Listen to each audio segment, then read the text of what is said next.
In this day and age, we like to think we know everything about everything, but that's not always the case. We know that the Sun is at the center of the solar system and not the Earth. We know where to find the Milky Way galaxy in the night sky.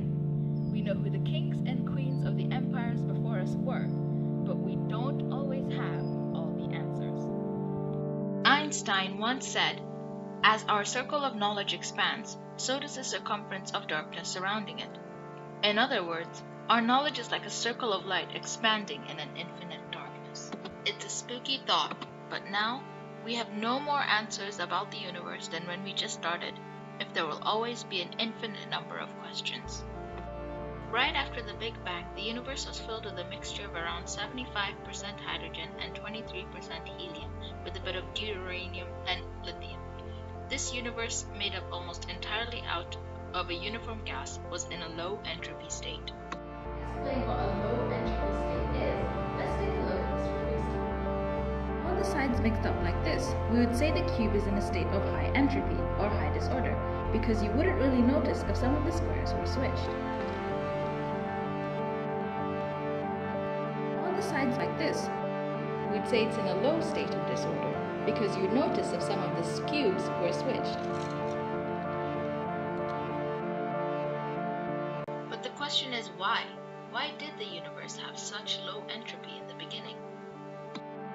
Because we think the universe started out this way, the second law of thermodynamics begins to make sense. If the universe started out in a high state of order and we look around and see the universe now is in a high state of disorder, it is reasonable to come to the conclusion that things move from a state of order to disorder, hence the second law of thermodynamics.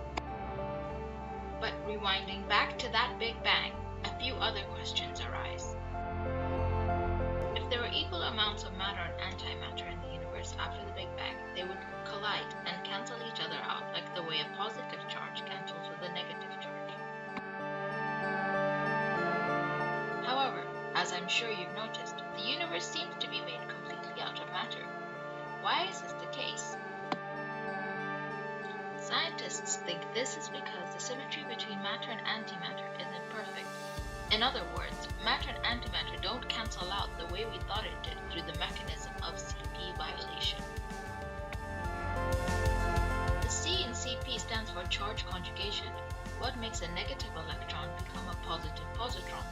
And the P stands for parity transformation, what makes an upspin electron a downspin electron. Electrons have a few things that define them: their energy, their charge, but they also have something called spin.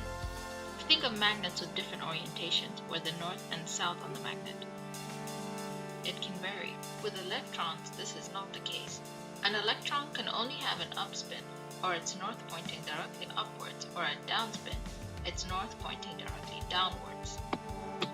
So both C and P would make a spin up electron a spin down positron. But why don't they cancel out like we did expect?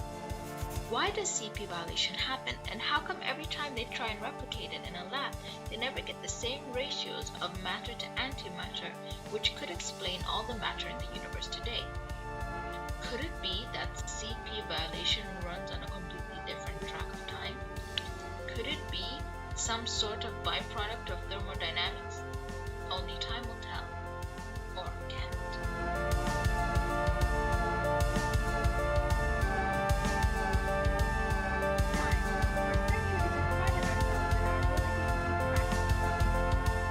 Hourglasses, candles, clocks, watches, and now our unfailingly accurate atomic clocks.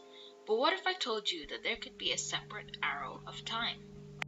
The year was 1927, and the British astronomer Arthur Eddington had just developed his theory of time's arrow. He said that if you had a three-dimensional map of every single particle in the universe from the moment of the Big Bang onwards, if you track the path of the atoms, that will be the direction of the flow of time, tying in nicely with the theory of thermodynamics. It's a relative clause for measuring time. But let's be happy. We're not going to ever have all the answers, and essentially we're all pointless specks of dust floating around an infinite universe, which may well be among an infinite array of other universes. Stephen Hawking once said, "I'm now glad that our search for understanding will never come to an end, and that we will always have the challenge of new discovery." And I'm with him. The fact that there will always be more for us to discover and that we'll never have to end the gallant pursuit of knowledge is one of the greatest gifts mankind can